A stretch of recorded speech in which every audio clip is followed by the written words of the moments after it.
صدر کیمسی یونین سید ذوالفقار شاہ نے یونین رہنماؤں محمد نذیر عباس اور دیگر کے ہمراہ فائنینشیل ایڈوائزر غلام مرتضیٰ بھٹو بلدیہ عظمیٰ کراچی سے ان کے دفتر میں ملاقات کی، اور وہاں انہوں نے بتایا کہ ہم نے ویریفیکیشن کی جگہ کا بھی معائنہ کیا ہے اور اچھا اقدام ہے، ویریفیکیشن کر لی جائے، کوئی مسئلہ نہیں ہے، لیکن ساتھ ساتھ تنخواہوں اور بڑھی ہوئی اضافی تنخواہ کے ساتھ ساتھ پینشن اس پر بھی توجہ دی جائے۔ سید ذوالفقار شاہ نے کہا کہ ایسے ڈپارٹمنٹ جن کے بل آ چکے ہیں اور انہوں نے بڑی ہوئی تنخواہ بنا دی ہے، فل فور ان کی تنخواہوں کو جاری کر دیا جائے اور باقی ڈپارٹمنٹ خود بخود تیزی دکھائیں گے تاکہ تنخواہوں کا عمل متاثر نہ ہو، اس لیے کہ ملازمین اپنی تنخواہوں کی طرف دیکھ رہے ہیں۔ اس موقع پر فائنینشیل ایڈوائزر غلام مرتضیٰ بھٹو نے یونین کا شکریہ ادا کیا کہ وہ ہر موقع پر ان کے ساتھ تعاون کرتے ہیں اور یہی وجہ ہے کہ انہوں نے ویریفیکیشن کے عمل کو سراہا ہے، لیکن جو تنخواہوں کا مسئلہ ہے اس کی طرف ہم فوری توجہ دے رہے ہیں تاکہ تنخواہوں کے عمل کو بھی بروقت یقینی بنا لیا جائے، کیونکہ 35% اضافی تنخواہ بڑھ کے آئی ہے اور پینشنر کے بھی،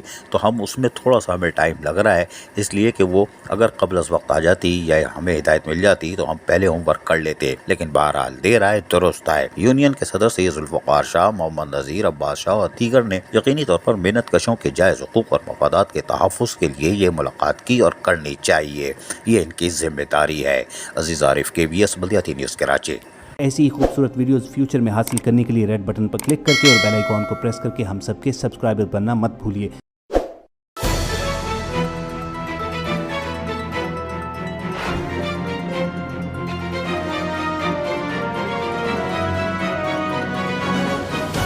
KBS بلدیاتی نیوز۔